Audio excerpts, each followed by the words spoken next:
Pregnancy is an extremely intense thing, right? Like you're metabolically running a marathon every single day for 9 months to create this human inside of you. The idea that midway through that process, you find out that this baby doesn't have a skull, isn't going to be able to come to term, like it's extremely traumatic. For the first time ever, parents have this ability to help them avoid a whole category of disease that previously was left entirely to chance. This is Noor Siddiqui, and she is the founder of Orchid. Do you want to just do a quick description on what is Orchid? Yeah, so what Orchid helps parents do is it helps them protect their baby before they're even born. And the way that we do that is that we help parents get whole genome reports on their embryos. So what does that actually mean? So when people go through IVF, they make multiple embryos, and when they make those multiple embryos in the IVF center, that decision of which embryo to transfer is currently made almost blind.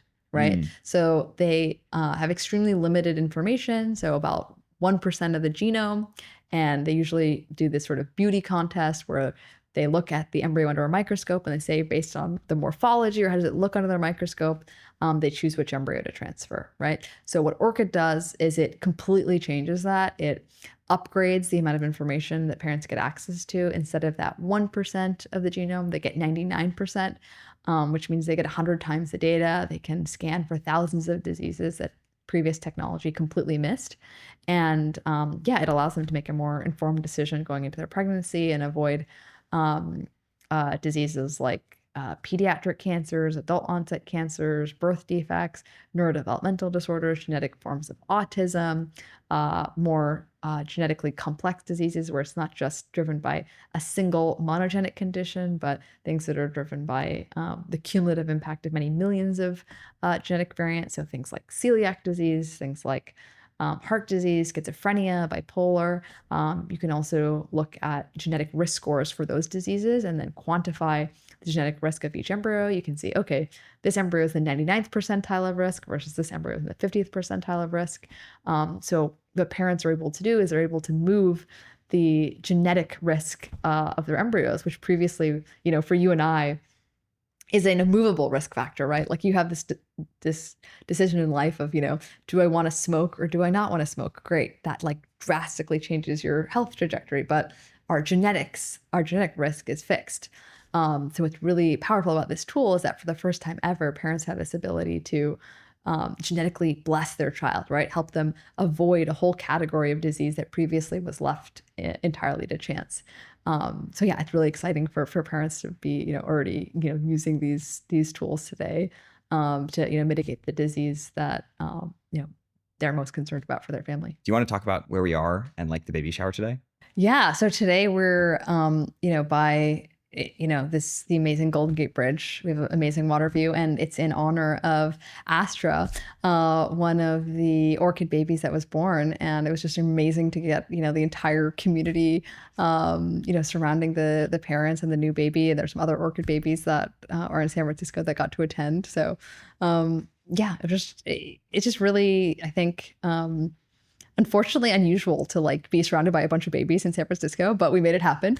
So it was great. Yeah, it was a great time. I thought this was more babies than I've seen like in close proximity ever in San Francisco. Yeah, which I know. is nice. I know. I got a lot of texts about it being like, whoa, this is like, I haven't seen this many babies in it has happened a while. So yeah, it was fun. And I think it's a little bit, babies are a little bit mimetic, I think like once you see one, you're like, oh my gosh, you're so cute. And then people get excited for them. So I think babies beget more babies. So, they're an incredible sales force. No, they are. It's just, they're just incredibly cute. So there's a lot of people who are like recently engaged who are like, wow, okay, I see. They might have been putting it off before, but they might be more excited about it after they saw, just how cute they are. I know that for like my own personal family, we have a whole bunch of like random genetic conditions. Yeah. And I'm kind What's going on in your family? Tell me more. We've got celiac disease, okay. My sister and dad, and then we have arthritis, gout, a number of other autoimmune problems, and like all that stuff. What was that like for you guys growing up? Not a bunch of tasty food in the house. Yeah? Because there was no gluten. And so and then they were also vegetarian. So that was not awesome. But did it take a while for them to get diagnosed, or was it like my sister, I think it was like a number of years. And so she would just like cough all night. Oh, wow. For like the first 5 or 6 years of her life, I believe. Wow. So like affected her sleep too. Yeah, it was not great, Mm. not optimal. I would be curious, like how do parents feel? Because this is one of those things where you take the test, I believe, and then like figure out what all might be a problem. Mhm. How do people react when they kind of like realize how many things could go wrong? Yeah, I think people are honestly pretty surprised by how much is genetic, right? So I think kind of just, some of the like facts and figures here, right? Like, so 25% of infant deaths in the NICU, neonatal intensive care unit, are due to genetic disease, right? 60% of moderate to severe intellectual disability is due to genetic cause. 50% of miscarriages are due to a genetic cause. So I think that nobody realizes how large these numbers are. And I think that, it's honestly a little bit hard to keep up, right? Because every single year people are cataloging more and more genetic diseases. So whatever the number was last year, it's going to be slightly higher, And how many kids year. is that in like the NICU? Like how many people, so 25% die because of genetic disease. How many is that? Is that like 1,000 a year or way more? I don't know the exact absolute number. That study is citing, I think it's like an aggregate of like maybe 10 or 15 NICUs around the country. Because obviously, the aggregate number is pretty hard to find. But yeah, we can like look it up and chop it in with the exact numbers. But basically, in the entire U.S., about the best estimates are 10% of the population has a rare genetic disease. So it's about 30 million Americans.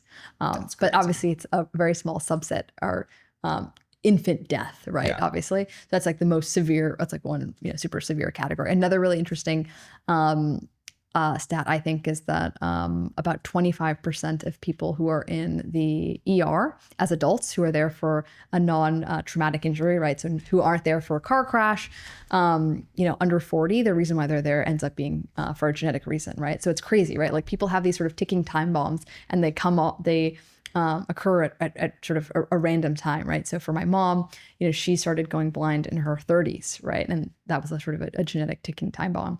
And then, for these folks who end up in the ER, right, they're sort of, their heart stops suddenly, right? And they thought it's, the heat, but it's actually, there's a cardiac condition that's underlying, all of that.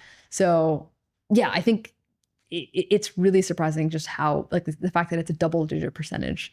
What's crazy is that's like 10% of U.S. adults, right? For 300 or 30 million Americans having a genetic disease. Having a rare disease, and the vast majority of those are genetics. About 80% of rare disease is genetic, and then half of those are affected are children. So that's the other thing that's crazy is that 95% of rare disease that is predominantly genetic does not have a treatment, right? So it's not only is there not a cure, but there's not even a treatment 95% of the time. So basically, there's these thousands of different genetic diseases that we've cataloged, but and individually they're extremely rare, but in aggregate they end up being quite common. But it's really interesting that you mentioned celiac disease specifically because that's actually one that people are that people really commonly diminish, and I think that's really unfair, right? Because if you're not living with the condition, it's really hard to be judgmental about it, right? Because people will say, oh, Alzheimer's, well, that doesn't affect you until you're older. Well, it's like, okay, are you a caregiver for a parent with Alzheimer's? Do you know what it's like, to actually, lose your memory, right? And same for celiac disease. Like, oh, you just avoid gluten. It's like, okay, well, have you actually talked to someone with celiac disease, what it's like? Do they want, their child to have it? Do they want their loved ones to have it if they can avoid it? So I think every restaurant that you go into, it's like a rolling the dice on if they actually like clean the kitchen and put on different gloves and stuff when you're making food. Yeah, exactly. Yeah. There's no way to monitor them, and then like just it impacts your life across.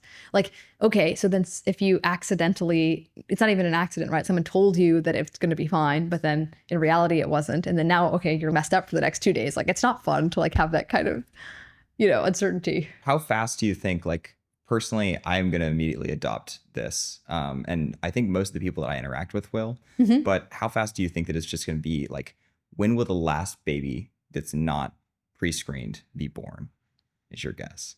Oh, I think there's actually always going to be babies that are going to be born the old-fashioned way.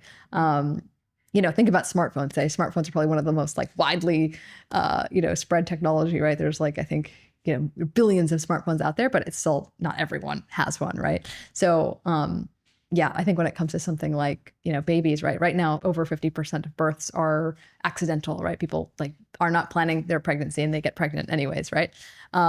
So I think that'll continue to happen, but I think that the fraction of births that are going to become intentional and that are, through Orchid, where people are going to actually prioritize maximizing their child's genetic health and they want their child to be genetically blessed, I think that it is going to become increasingly more common, right?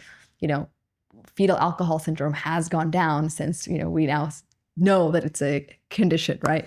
Like don't drink when you're pregnant. Yeah, exactly. Crazy. Yeah, exactly. I mean, people used to drink when they were pregnant; they didn't know, right? So now that we know that that's that leads to poor outcomes for infants, people stop doing it, right? So I think it's the same kind of thing, right? Now, this new capability for humanity got unlocked, which is that before you had to roll the dice and just get a random outcome. Like, are you going to have genetics that allow you to live until you're 90, or are you going to have genetics that are going to literally kill you before your first birthday, right? Like the genetic lottery is incredibly unfair.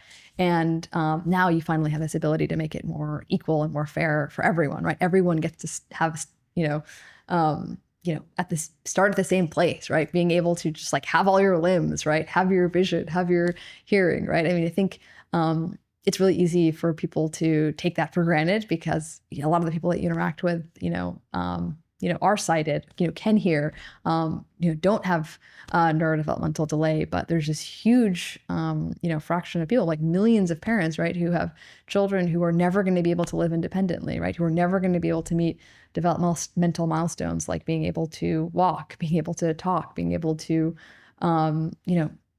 read a book or speak, right? There's children who are nonverbal and interact normally. It's through no fault of their own, right? They just literally have, broken genes that don't allow their brain to form, their spinal cord to form, their skeleton to form, right? Like that's incredibly unfair and it's cruel, and we have nothing to fix it or to help those families. And I think that, I don't know, I feel really honored to be able to like help, families who've had, really catastrophic outcomes, be able to, now plan for their next child to be, healthy and, be able to have a, normal life. And I think that for, the vast majority of families who are, thinking about the biggest moment in their life, right? Like, I think when people talk about their lives, it's like, I think having kids is probably the top one, or maybe the top life experience, top three life experience, right? So it's like, the idea that we have more data going into, where do you go for lunch, like what shoes you're going to buy, all these like super trivial decisions is insane. And I think that you're optimizing so many things in life and then you just forget the entire like big one. Yeah, exactly. It's like, what is it? Penny wise or, pound foolish, right? So it's like we're constantly like ingesting massive amounts of data over things that are completely frivolous and irrelevant, like skincare or lunch or like what song we should listen to, right? It's like it really doesn't matter. Versus, I think the biggest impact on your child's health is going to be their genome, right? Like the biggest impact on their health trajectory is, do they get pediatric cancer or not? Versus, the things that people agonize over, which is like, oh, what color should I paint my nursery? Do I want organic food or, processed food? Or do I, what preschool should they go to? Or which nanny should I have, right? Like these are all important parenting decisions, but I mean, they're a rounding error compared to, does your kid have genetics that are compatible with life or not, right? Yeah, the other thing too is like, even if you're mostly like a functioning human in society, if you're born with something that like knocks you out for even months at a time or weeks at a time, like celiac, like, if you, let's say that once a week you get exposed to gluten and that happens for the entirety of your life, that's 52, let's say a day or two of slight underproductivity. Yeah. That's a huge amount of lost productivity for that human being. Yeah. And it's crazy that you wouldn't want to like spend, I think I looked at it like right before this, it was like $2,500 for one like screening, right? Yeah. For each embryo. Yeah. Yeah. How does that cost? Is that cost actually like prohibitive in any way, or what's the like main limiting factor right now to just scaling up massively? I think it's just knowledge, honestly, right? Like I think that I actually don't think that the price point is really much of a, because basically right now we're still living in a world where a lot of people are paying out of pocket for IVF, right? So like IVF in the US costs like, around $30,000. In Europe, it's like $5,000 all in. right? Like including the medication. In the US, just the medication alone costs like And why does it cost between so $3,000 and much? $5,000. You know, it's a racket. It's, you know, Yeah. we have, you know, worse laws in terms of like Bad affordability. incentives or something? Yeah, bad Okay. incentives around like generics and things like that. So yeah, there's like this like huge cost disparity just for IVF itself, and then also in a lot of European countries, IVF is covered. You don't even have to pay that fine. So if you want to pay cash for IVF, like as an American travel to Europe, you'll pay, you know, $5,000 all in. But Europeans often it's, you know, fully covered by, you know, by their Healthcare system. health insurance, right?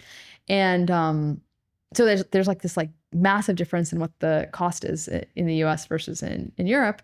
And I think that also really drives like changes utilization, right? Like if you make something free, obviously a lot more people are going to use it than if it's extremely expensive. So it's kind of crazy that in the US we're already living in this world where, you know, rich people get to have kids and poor people don't, because rich people can afford IVF and poor people can't, right?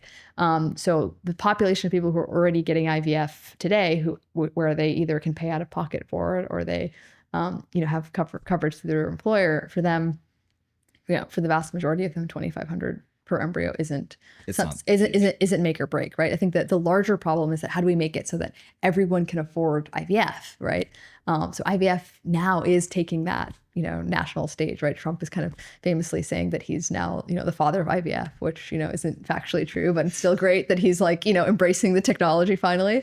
So I think it's great that it's now, you know, getting that national attention. And I think that IVF will eventually be covered. Next year is going to be covered in California, and, you know, hopefully it'll be covered nationwide. And I think that'll be, that'll be a massive unlock, because, you know, then, you know, all these families who are currently unable to afford it finally will. And then eventually I think that, you know, embryo screening will end up being covered as well, because again, just from like, you know, the purely like accounting, like economic standpoint, like what's sort of the most expensive outcome for young healthy adults, right? It's a baby who's in the neonatal intensive care unit, the NICU.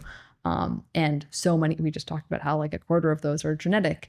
So if you can avoid, you know, some of those most, you know, expensive, most catastrophic outcomes for, you know, your employee base, like, you know, that'll It's just a good thing. It'll just net out positive for you. Yeah. Yeah, exactly. Was there any things that you could have been born with, like genetic diseases that you just like got lucky on? Yeah, I think there's a lot. So basically South Asians in general have like really high rates of like heart attacks and metabolic conditions like diabetes.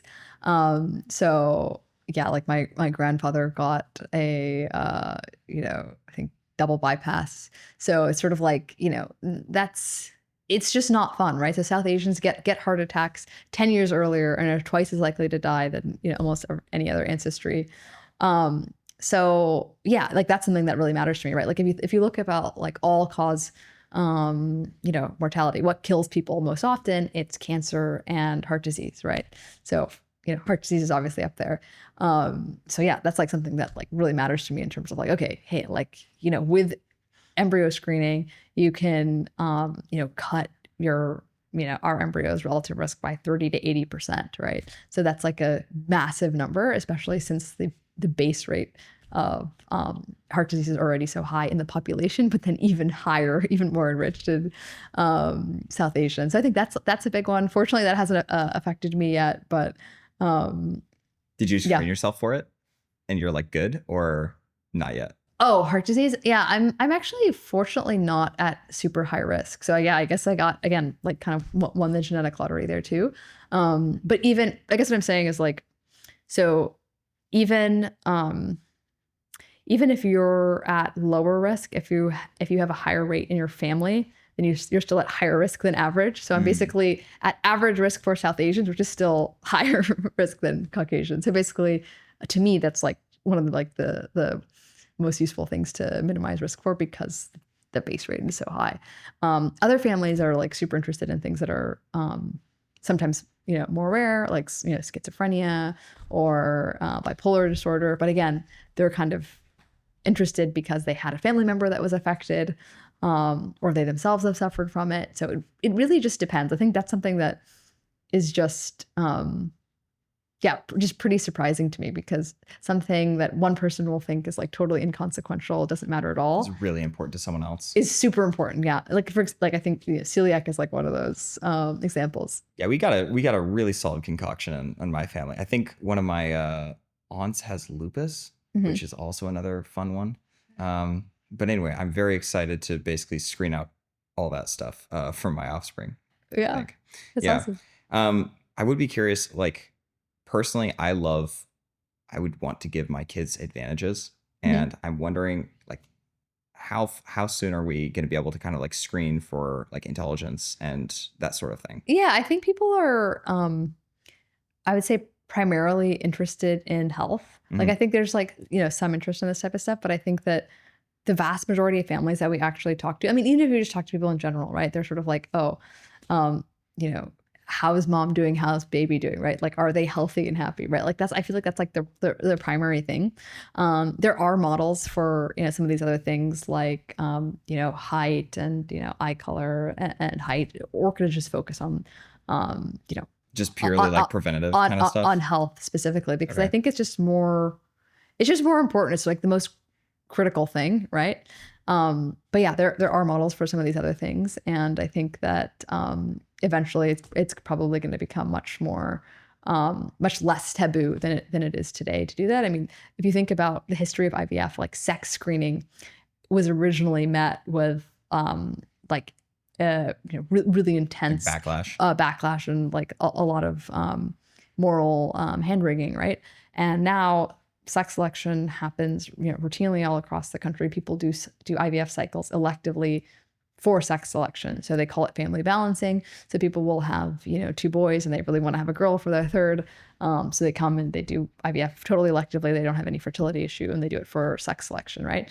So it used to be that there was a lot of moral panic around that. And, now, at least in the US, it's, Becoming way more less taboo. it's become, yeah, much more standard.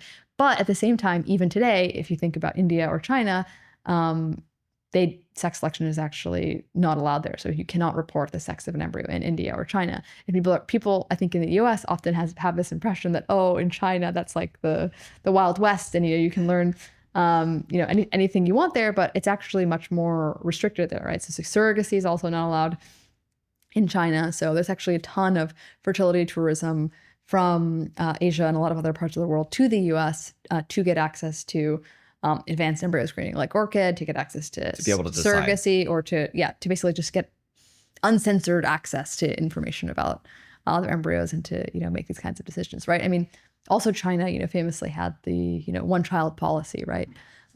They also kind of engineered Yao Ming, right? They basically selected the tallest man and the tallest woman to get married and have kids together so that Yao Ming could be born, right? So they're much more they're much less free than the U.S. in terms of how constrained they are in terms of these like pretty basic decisions about like who should you marry, what information should you have access to during your pregnancy. And I think that's Is it more yeah. of a for both China and India? Is it more of a like cultural thing, or is it like a religious thing, or why do those specific countries not really embrace it in the same way that the U.S. has? Oh, sex selection specifically? Sex selection and other things. Oh, well, in China and India, there's a very strong sex preference for males, right? So basically, if they were to reveal that information, then it would, result in a really bad consequence, not too far. So basically, in the U.S., there's just not as much cultural baggage around that. There's actually a small sex preference toward women, actually, during IVF. So actually, there's slightly more female embryos that are chosen in the U.S. So, yeah, it's kind of interesting. I think, like, as a society, you have to know basically what's the info hazard, what's the information hazard, for parents in that society, right? And we kind of have to decide together what information should parents have access to, and what information should they, not have access to, Should be a right? little bit of a black box. Yeah, exactly. And then I think, India and China have made, their own decision about, hey, sex actually, would cause, too many problems to give parents access to it. And, they've stuck with that, I think, for almost, I think 15 or 20 years now. Yeah. is there any other information that like is not necessarily optimal to give to humans to let them decide? Or is it just mostly like around sex? Oh, well, I mean, I think the other big question is, all of these traits that you're bringing up, Yeah. right? So this idea of, should parents have access to trait information like hair color and eye color and height and IQ, right? I think that is going to be a really big societal debate. Like, should parents in the U.S. have access to it or not, right? Like, it's not just going to be a decision for, Orchid to make specifically. I think it's something that, like, as a society, it's going to become like a national conversation around what information should parents have and what is sort of too much information for parents to have. So yeah, it'll be interesting to see. I mean, I think that Americans are pro freedom and anti-censorship, but you never know. There's still people who are debating IVF today. There's still people who are debating birth control today. There's still people who are debating condoms today, right? So people have extremely different and strong opinions, not just about what they themselves should do, but what other people should be allowed to do. So there will kind of always be some people that are unhappy. Yeah. So it'll be interesting to see how it shakes out. Yeah. What's been the most like meaningful experience that has happened through building this company? Honestly, I think it happens like quite frequently. Like it means a ton to me anytime we like receive a baby photo. Like anytime that someone gets pregnant, they get to have a healthy, happy pregnancy, and they get to have a healthy baby. It's like, I don't know, I feel like it's like the most meaningful thing that I could possibly do, right? It's like again, it's like the happiest moment in their life, and it gets to be a happy moment, right? It's really sad the other side of it, right? Like there's so many people are coming to us after they've had multiple miscarriages sometimes, right? They've had a late term termination, right? Like sometimes you're at 20 weeks, 30 weeks, like late into your pregnancy, and then you get a anatomy scan and you find a fatal anomaly, right? Like it's horrific, right? It's like a pregnancy is an extremely intense thing, right? Like you're at your metabolic limit. You're literally metabolically running a marathon every single day for 9 months to like create this human inside of you, right? And then the idea that midway through that process that's so physically taxing, that's so emotionally taxing, you find out that this baby doesn't have a skull, like doesn't have a skeleton, like isn't going to be able to come to term, like it's extremely traumatic, right? So being able to avoid that so that people are able to transfer embryos that are going to lead to a healthy pregnancy and are going to be healthy babies is I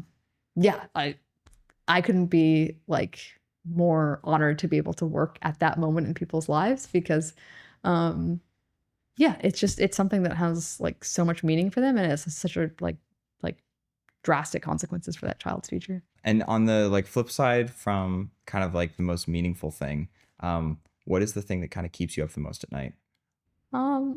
I don't know. I think that to me, I'm really just worried about like reaching more families, right? Like I think this idea that one of these catastrophic outcomes happens that didn't have to, like that like makes me genuinely really sad, right? Because if people don't want to do it, then that's totally fine. But if they just didn't know that they could have done something, and they would have done something differently if they had the information, that I think is like really, really sad. And that's like why I think it's really important, to do these podcasts and like, constantly be talking about it, and like get as many of these families who've had, a positive experience out there, because it's just something that I want it to be as standard as an engagement ring, right? Like every time you talk about getting engaged, you think about this diamond. Okay, who really cares about this diamond? Doesn't really matter.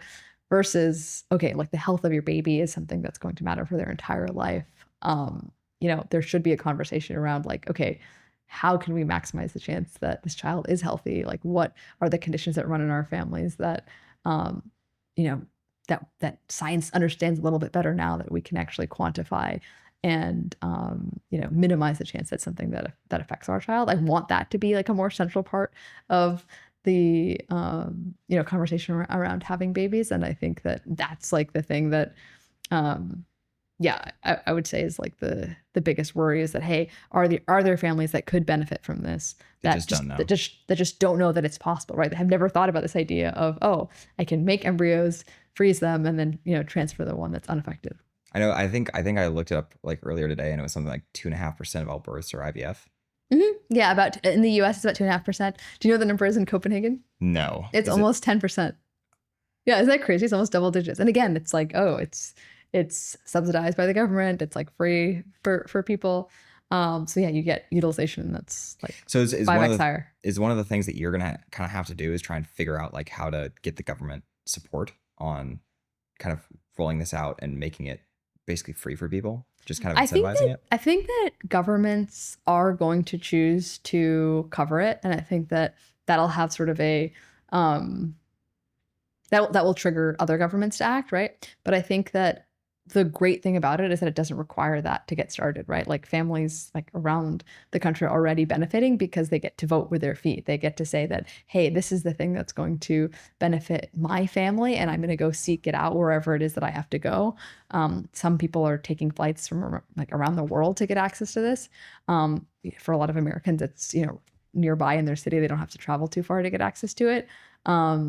And yeah, I think that eventually it will be something that governments and insurance companies get involved in. But it's kind of cool to be in this sort of little sort of niche where Little bubble of people that realize. yeah, Yeah. that well, not even just the bubble of people that realize, but it's sort of fortunate to be in this situation actually where a lot of innovation in healthcare actually gets killed because there's not this alignment between who's the person that benefits from it and who's the person who's actually paying for it, right? Like that distortion kills a lot of companies and kills a lot of great products and is kind of some of the reason why you have this sort of, sclerotic healthcare system that doesn't actually help patients, right? It's because, well, patients aren't actually paying for it. The insurance company or the employer is paying for it, right? And that creates a lot of distortions. But what's actually a benefit and a curse of IVF is that because people vote with their feet, because people are actually paying out of pocket, and then they can actually say, okay, well, I want Orchid, I want whole genome embryo screening, or I don't. And then if their doctor says no, they just go elsewhere, right? And I think that that's actually really powerful to get people to, change how they operate and to kind of upgrade to the latest technologies because the user is asking for it, right? Like our users literally got us, the vast majority of these IVF centers recruited, right? Like patients literally came in and said that I'm not doing an IVF cycle with you unless I have access to Orchid. And how many times has this happened? I think we're in over 100 IVF centers now. So like probably at least 70 or 80 times. The majority of the clinics and doctors that were onboarded were patient-led actually. Crazy. Which is really cool, which is honestly insanely flattering that basically patients were like, bulls in China shops and said that I am only going to go where I get access to Orchid. I want this data on my embryos. So yeah, I know. I think that's like, hugely like flattering and powerful, but that interaction doesn't happen in the vast majority of healthcare. So it's actually like, it sucks that so much of healthcare is stuck in the situation where, well, because the patient isn't paying for it, they don't actually get to have a say in, how to make things better for them, right? Yeah, they can't vote with their feet because someone else is voting for them, kind of thing. Exactly. Yeah, there's like someone in HR at their company who's like deciding like what benefits should or should not be included in their health plan, right? Yeah. And there's someone at United Healthcare who's like denying access to this thing that they really want access to because there's not whatever bureaucratic process that they use to sort of decide what should and shouldn't be covered. Yeah, I'm not surprised on the whole like clinics, deciding. I'm definitely surprised on 80. That's crazy. Yeah. I have not heard of like, I don't know, customer-led sales for that sort of thing. That's amazing. Yeah. I do love, there's very few companies that have some form of what you have on your website, which is this like wall of love. There's an entire page dedicated to just love. Yeah. How did you come up with that? Oh, I mean, I just think that we just realized that the biggest way, so the way the company started was me running my embryos, like the first embryos that got run at Orchid's lab were me and my husband's embryos. And then I basically went around with my embryo report to all my friends and was like, hey guys, like these are my embryos. Like, isn't this so cool? Like I have the most data any human has ever had about my future babies before they're even born. Like, isn't this cool? And they were like, yes, it is very cool. I actually want it for myself. And then that's actually how we got all of our first users. And that's, I think, basically what led to the sort of whole cascade after that, right? Like the strongest referral is from your friend, right? Like think about how important of a decision this is, right? This is like literally like the most precious cells you will probably ever possess, right? Your embryos. And then you're going to send them to like a random company to like analyze them. Like you want your friend to have used it But if first. the person Yeah. that you trust like the most in the world says this worked for me. Yeah, It's exactly. easy. And like, you know, you met their baby and like their baby's doing good and doesn't have whatever condition it is that they're worried about, right? Like it's a huge amount of trust. And I remember at the very beginning, um I just felt this like, well, I built the company because I wanted the product myself. So I wanted to be the first customer for that reason. But I also don't think I wouldn't have been able to recommend it to anyone else, honestly, if I hadn't done it myself, because I just think that's how people are with their friends, right? If they haven't tried something out and been like, hey, this is awesome, they don't want to recommend it to their friends, right? So it's like, I wasn't going to recommend it to my friends until I did it, because what am I recommending, right? Did it start out as a company or just as a like curiosity of you doing it and searching it out yourself? No, it started out as a company. So basically, like I started out doing kind of a lot of different like AI research at Stanford, and then it kind of ended up stumbling into a genomics lab. So a lab that's basically just joint. They have like genetic data, and they're joint with the AI lab at Stanford. And when I saw that, I kind of was really starstruck in the sense that like when I was, you know, in elementary school and middle school, I remember hearing about, hey, this human genome project, and like eventually we're gonna have all this data and we're gonna be able to do all this really interesting stuff with it. But you know, I was like, all right, well, I guess check back in 10 years, right? And then 10 years later, I actually saw it. Right now, there was like, millions of people sequenced. You had their, genetic data, and you had their medical records, and it's true, you could build these models. And then, for me, I was really interested in embryos at that exact moment because I was getting engaged and I was like thinking about babies in the concrete, like with a specific person rather than in the abstract. And then, having grown up, seeing how your life can get totally derailed by a random genetic typo. It can, result in, going from a sighted person to a non-sighted person. It was sort of like, okay, the biggest parenting decision that I'm ever going to make is my child's genome, right? So I want to be able to see everything at the earliest possible stage, before, before things start to go wrong, before you're in this reaction mode of like, you're in the room with the doctor and saying, hey, I'm so sorry, but there's nothing else that we can do. Like that's the situation that you want to avoid. So to me, I just saw it as like, if I'm going to do one thing for my kid, it should be this. And when then you walked into the first IVF clinic to do this yourself, were Yeah. people like supportive of just like, hell yeah, go screen your genome, all that stuff? Or what was that like? Oh, well, I did it at Stanford, and a lot of our like medical advisors and stuff were from Stanford. So I've been working with them for years about it. So they knew that obviously I wanted the maximum data. But no, I think there's one of the things that I think is most interesting is just how much things have shifted in the last 5 years. Like I think that we truly did like create a category here, right? There's been like a ton of, like kind of copycats and people who've kind of gotten into the space because of us. And I think that that's honestly really cool, right? Obviously, like mimicry is like the highest form of flattery, right? So the fact that people are actually talking about reproductive technology, the fact that people are talking about artificial wombs, the fact that people are talking about,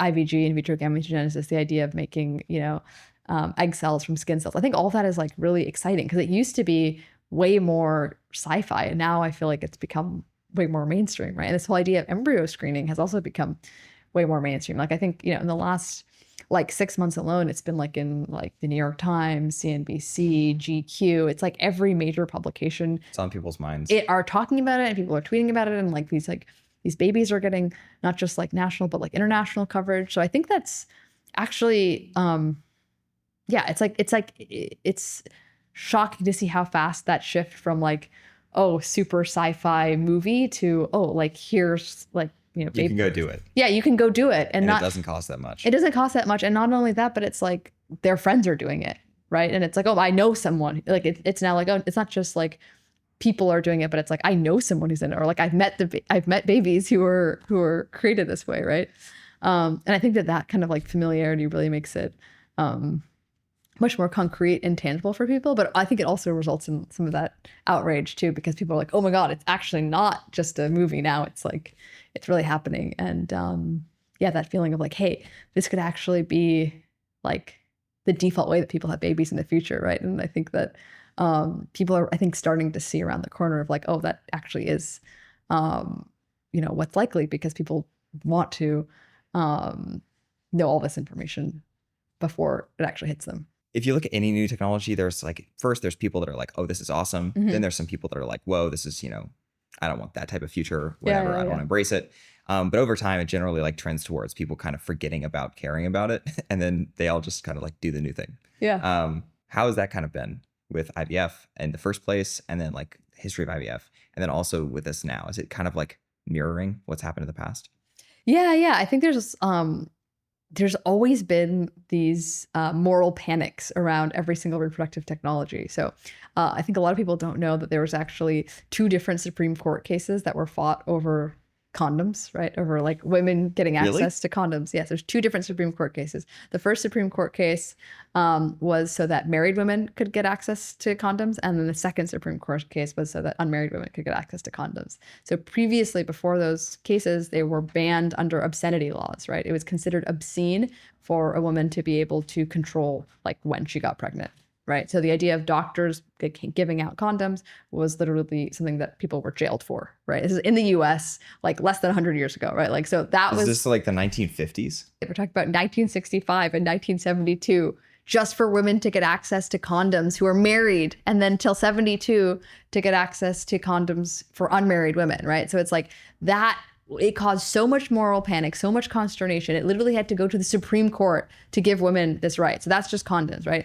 Then you think about IVF. IVF was met with pitchforks. There was calls for, there was like insane moral panic around, oh, these are test tube babies. Then, eventually these scientists, won the Nobel Prize for, inventing technology where now millions of babies have been born. The idea of the NICU itself, so the neonatal intensive care unit where babies who are preterm, the idea of spending money on that, there were a lot of doctors who were against that, who said that, hey, there's no way we can save these preterm babies. These dollars should be put elsewhere. Was this also like very recent in the last like 50, 60 years? Yes. There was a lot of doctors saying that we should not actually invest in preemies. Literally, right? Insane. Like the smallest, most vulnerable babies, we shouldn't try to save them. Insane, right? And epidural was met with a huge amount of, moral concern. It was basically this idea that like women should feel pain during pregnancy because, Eve fell from grace, so they have different reasons for why. And then obviously there's none of that when, you're, in dentistry or when you're broken a limb. You should actually not use anesthesia when you're getting your teeth cleaned or, getting a cavity, because we want to feel it for the love of the game. Yeah, exactly. So this idea of like pain relief during pregnancy was also met with moral panic. C-sections were met with moral panic. I mean, pretty much everything touching pregnancy, childbirth, babies, like even like think about it, like people will hate you if you breastfeed, hate you if you don't breastfeed, right? It's sort of like every decision surrounding pregnancy is it just ends up controversial. People will decide. Somehow ends up, causing a holy war, right? Yeah. So it's not really surprising to me that, people are so activated about embryo screening too. But I think it's just going to become something that's as normal as birth control pretty soon. And I think that's going to be exciting. But you have to just accept that there's going to be this transition period where people are going to be, we'll have to, shake everything out. And I think that's okay, right? The idea. I mean, it's not even just reproductive technology, right? Like there was a huge amount of moral panic around switching from candles to electricity, right? There was a huge amount of moral panic around, like people were genuinely afraid of elevator operators leaving. They were like, well, what if the elevator stops? What are we going to do? Are we going to trust these buttons or not, right? And now obviously no one's concerned about not having elevator operators, right? But anytime there's like a big new technology, there's a lot of concern about, well, what is lost? What is gained? Are we, gaining more? Are we losing more, right? Like we used to, hunt all of our own food, right? Now we go to the grocery store, right? Like now we don't have the same connection to meat as we used to when we were literally like, spending, weeks hunting, a single deer, right? Like something was lost, but also something was gained, right? And I think that's obviously going to be true for this as well, right? Like when you go to the grocery store, it's like this amazing selection of everything you could possibly want, right? Like our ancestors would be shocked. They're like, oh my gosh, I only get this like once in my life, and you have like every single variety like in all Right. seasons, flown in from like all around the world, right? For Um, like low prices of an hour of your labor or whatever, and you get basically whatever you want from the grocery yeah, store. and then you could argue that okay, this surplus created like obesity, or it's you're not having seasonal food. Yes, there are some downsides to the grocery store, but I mean, overall, what do we want to do? Do we want to ditch grocery stores, right? Like we used to suffer from the cold or the heat, right? And then we developed air conditioning here in the U.S., right? Controversial for Europeans. And we had developed houses, right? But it's like we don't say like, oh, God wanted us to freeze to death and not build a home for ourselves where we can be warm and safe in the winter, right? So I think this is just yet another one of those things. Like, how can we use science and medicine so that the most precious moment in your life actually gets to be a healthy and happy one, right? Like, I don't think there's like a better use of science and tech than here, because the impact is so big. When you started the company in the first place, did you kind of come into it with this understanding of like past technological trends and the pushback that those received? Or was it one of those things where you kind of come in, you start like offering, do it to yourself, and then you suggest it to your friends and all this stuff. And then you kind of over time start to hear people be mad. No, I definitely didn't know. I didn't know about any of this actually before Orchid. Yeah, so after Orchid, once I saw how activated people got, I sort of was like, huh, is this something we're doing? Is this like a standard thing? And I got actually a lot more curious about it. There's actually one Twitter account I really like. It's called, I think, Pessimist Archive or something. Have you seen that one? Yes. Where they basically talk about basically all of the haters for every great technology. They basically talk about all the people who like didn't want the moon mission to happen, or didn't want like the Human Genome Project, or who like thought the Golden Gate Bridge could get built, like all the haters. And it's like pessimists like don't get stuff done, right? Like you kind of have to be an optimist to like want something to succeed. And it's just like, but yeah, there'll always be like naysayers, and sometimes there's was that difficult to like it for your own experience starting the company and starting to have people react in that way? Was that like difficult emotionally from just like getting up in the morning? Actually really was. At the beginning, it was actually extremely difficult emotionally, because I thought because I think I lived in like, I would say a small bubble, of people at like Stanford and San Francisco who were all like, I don't know, just much more like positive about it. And I think I was just very ignorant to like, how much activation. Assume that everyone else was also going to be as supportive. I don't think that I assumed that, but I think I didn't, I always thought that like online, I think I was just a little bit naive. Like when people talked about online hate, I kind of dismissed it, because I was sort of like, okay, if someone's harassing you in real life, it's like something you can't really avoid, right? If someone starts yelling at me, like, okay, I can like move, but like I still have to experience, their verbal attack. Yeah. Versus for online bullying, I was sort of like, well, but you're reading the mean comments. Like, why don't you just stop reading them? You know what I mean? It's almost like you're actively participating in bullying yourself, right? But anyway, so yeah, but once I actually kind of experienced it, I was like, oh wow, okay, this is like a pretty weird, like, you know what I mean? Like humans have probably never experienced like this amount of this is a new thing for the idea of like online mobs. A tribe of 200 people, and if all 200 of them were mad at you, that was probably very bad. And so our brains really don't like people being unhappy with us. Yeah. So I think it was kind of surprising, I think, the first time, but I think this isn't honestly unique to Orchid. I think anytime anyone does anything, not even significant, I wouldn't even say that. Anytime anyone does anything on the internet, people seem to like have lots of crazy opinions about it, right? Like someone, Apple like, changes the font and like people are like super outraged, right? It's like, so it doesn't, I think that if you're going to like, I don't know, I think just like as a participant like in the internet today, if you're going to get really dissuaded about what you do based on like a random online mob, like you're not going to last long, because the online mobs get mad about something significant or insignificant every single day, right? So I think when you put it in that context of like, oh, well, they also got mad about this like font change or this like color change. 48 hours, 72 hours, and they'll forget about the next thing. It'll be the next thing. I don't know. I think that kind of helps with perspective. And I think the other thing is sort of, I think it's two things. It's one, people's outrage is like very cyclical, right?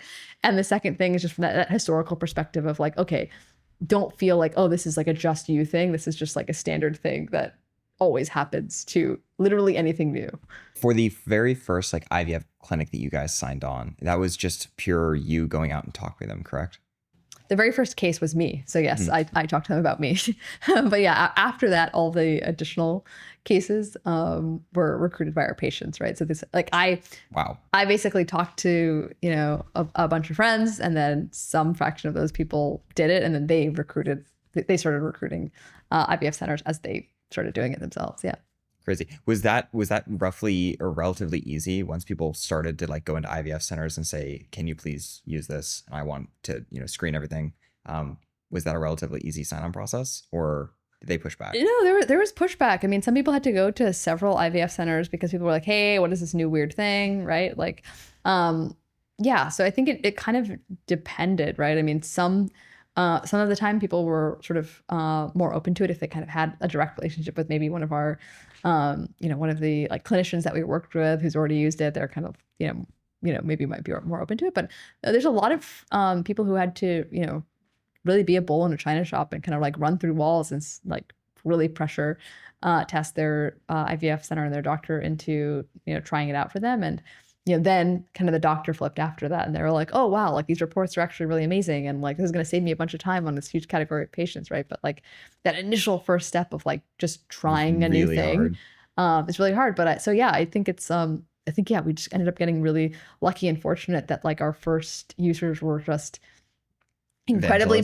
persistent and demanding patients who wouldn't take no for an answer and who said like, no, I want this, for my family and I want this for my baby. So you're right. Because basically if our first users happen to be like more timid in some way, then like the whole, it might have never worked. Yeah. I would be curious, like, are healthcare companies like disincentivized from having healthy people because like if they have a bunch of rare diseases, they can sell them drugs? Yeah. So the thing that's really crazy is that like in rare disease specifically, there's this huge incentive problem because each individual disease is too rare for a drug target to be profitable. So it doesn't actually make sense to even spend the money on R&D to even attempt to find a treatment, much less a cure. So that's something that I think is super sad. Gene therapies, I think, are really cool. So there actually was a gene therapy called Luxturna, the first ever that was approved in the US for my mom's condition. It cost over $1 million per eye, and it actually doesn't even reverse the blindness. It just prevents it from progressing. So for someone like my mom who already had pretty advanced vision loss, it wasn't worth spending $2 million. And also, so the other thing is that the Luxturna targeted one specific variant called RP65. There's actually thousands of different variants that cause RP. So if you didn't have that one specific variant, you weren't even able to benefit from the gene therapy. So a tiny fraction of people were even able to benefit from a extremely expensive treatment that also, again, doesn't reverse the vision loss, right? So it's actually, we're kind of living in the dark ages when it comes to medicine, right? And a lot of these drugs, right, they might have like a 30 or 35% relative risk reduction, but you only get that relative risk reduction if you're perfectly adherent, right? So what does that mean? It means you're taking the drug reliably every single day, right? There's entire companies that are built around, how do I, convince people to actually take a drug every day, right? So this is like way more powerful than that, right? This is this idea that your child gets from, just their genetics, this benefit of being much lower risk for disease, even more so than what you would get from taking a drug, one of the best, drugs. So there's drugs that make over $1 billion a year that only have a 30 to 35% relative risk reduction, right? And you can get more than that with embryo selection from just 5 embryos, right? So no side effects, right? Because you already have multiple embryos and you had to choose one anyways, right? Before you were making that decision just based on a beauty contest morphology or just based on really limited They were literally genetic just eyeballing it. Yes. I mean, essentially, this one yes. looks good.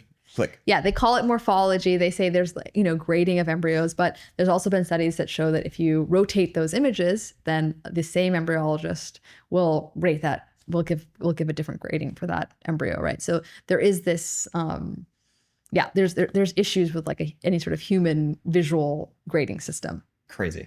Yeah. Okay. But that was the best that we had at the time. And hey, it worked, right? It was better than nothing. It was better than nothing, right? It was some additional factor. But now, there's just so much more information. It's not just so much more information on the embryo, but it's also geneticists have cataloged over the last 20 years what the cause of thousands of different diseases are, right? Before, it's great. Like, okay, if you have all of this data, but you don't know what to do with it, it's not that useful, right? But it's like, we're now at this moment in history where both things have happened. Now we can finally collect all this data off of the embryo, which wasn't possible before Orchid. And then we now actually know what to do with it because geneticists have sequenced millions of people. And we now know, okay, this is the molecular cause of, so many different conditions. Yeah. And then also, even for diseases where there's not a single molecular cause, we now know how to, build models so that we can quantify risk for diseases that are kind of, that involve many thousands of different genes at once. And I think that that's something that's really cool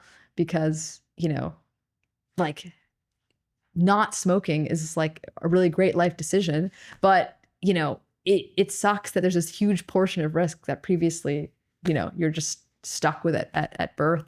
That you just literally rolled on lucky dice. Exactly. And that has sometimes, and for a lot of the time, it's a dominating influence, right? Doesn't matter how much you exercise. It doesn't matter how healthy you eat. You still have this. It's a chronic thing that you can't fix. Exactly. Yeah. And being able to even minimize that risk or take it entirely off the table is like now something that's like a superpower that parents have. Let's end it on what's the hardest thing you've overcome. Dude, I don't know, man. The weather's so good right now. I can't think of It's a beautiful day. It's like a beautiful sunny day, and you guys are just like here. I'm like, I can't think of anything negative right now. I'm too positive of a person, dude. I feel like even if something bad happens, then I'm like, I don't know. It's just like, it's like lifting weights. So it's like, oh, I got a muscle out of it. Like, it's how is it bad? Like, you're more jacked. You're like a stronger person. Jeff Bezos's mom had this line where I guess like she said, if Jeff's unhappy, wait 5 minutes. And it's just he has this like, I guess, just inability to be unhappy for any length of time. He just gets happy and then just grinds really hard.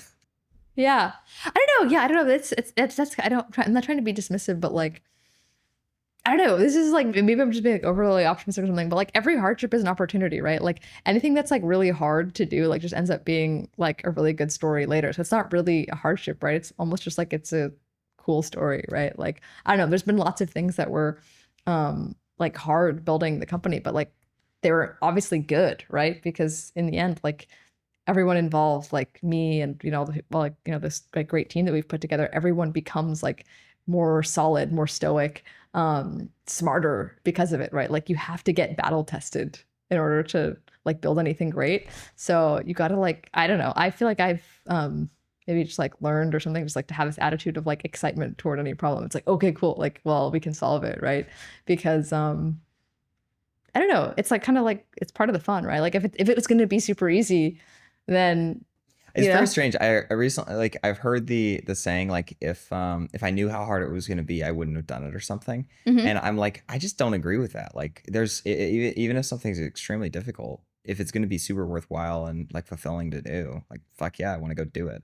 Yeah, no, exactly. It's actually, I mean, I hope I'm not like too like teenager about it or something, but like it's almost like when someone says that, you can't do anything or something's impossible, like it gets you more excited. You're like, okay, cool. Well, if I prove them wrong, then like I've, now some hero. At least it gives you a quest. So, like, yeah, you can say it gives you a quest. Yeah.